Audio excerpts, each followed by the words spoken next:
তোমরা নামাজ যে পড়ো, নামাজ প্রত্যেক রাকাতে সূরা ফাতিহা পড়ো না? সূরা ফাতিহা। আচ্ছা বলো তো আমাকে, সূরা ফাতিহার কয়টা আয়াত আছে? ভেরি নাইস, কয়টা? 7টা। একটা হিসাব দেই, শুনলে অবাক হবা। আচ্ছা ছোট্ট বাচ্চারা যারা আছো, 1 বছর থেকে নামাজ পড়তেছো, গড়পড়তা কারা কারা? হাদিস করো তো।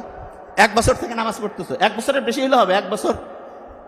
আচ্ছা আচ্ছা, বড় মানুষ যারা আছে তারা 1 বছর থেকে নামাজ, তার বেশি বললে কোনো সমস্যা না, হাত উঁচু করে। 1 বছর বা তার বেশি নামাজ পড়তেছে, হাত উঁচু করা যাবে। 1 বছর বা তার বেশি নামাজ। আচ্ছা একটা ইন্টারেস্টিং জিনিস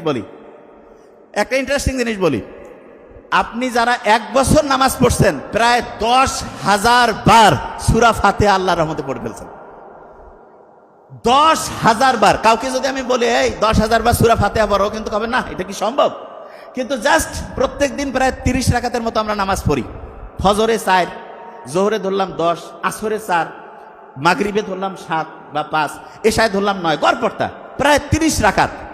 1 মাসে 900 রাকাত, 1 বছরে 10,800, আরো কয়েকশো বাদ দিলাম, 10,000 বার সূরা ফাতিহা আমরা পড়ছি। লাভটা কি হয়েছে? বিজ্ঞানীরা দেখছে সূরা ফাতিহা যে শুরু হয় আলহামদুলিল্লাহ দিয়া, শুকরিয়া আদায় করা। বিজ্ঞানীরা বলতেছে প্রত্যেক দিন সকালে উঠে তুমি যদি শুকরিয়া আদায় করো, এই যে চশমা, শুকরিয়া আদায় করো যে হ্যাঁ আমি ভালো আছি, তখন আমাদের শরীরের মাথা থেকে শুরু করে প্রত্যেকটা অংশ অ্যাক্টিভ হয়ে যায়, খুশি হয়ে যায়। যেমন আমি যদি বলি এই ছেলেটার খুব অসাধারণ ব্রেন, এই ছেলেটা অসাধারণ কিছু করবে, মনটা চাঙ্গা হয়ে যায় না?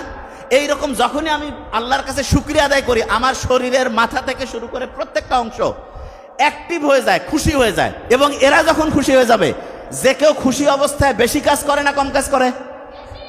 এই দেখো কত এনার্জি, বেশি কাজ না কম কাজ? তাইলে আমাদের মাথা থেকে পা পর্যন্ত সবগুলো জিনিসকে যদি আমি খুশি করতে চাই, আমাকে আলহামদুলিল্লাহ বলতে হবে। কি বলতে হবে?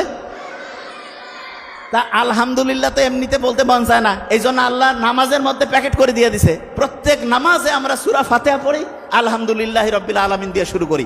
আল্লাহর কাছে হচ্ছে শুকরিয়া আদায় করলাম, আমাদের শরীরের যত অঙ্গ প্রত্যঙ্গ আছে এরা খুশি হয়ে গেল যে আমরা ভালো কাজ করতেছি, তখন কাজের গতি আরো বেড়ে গেল।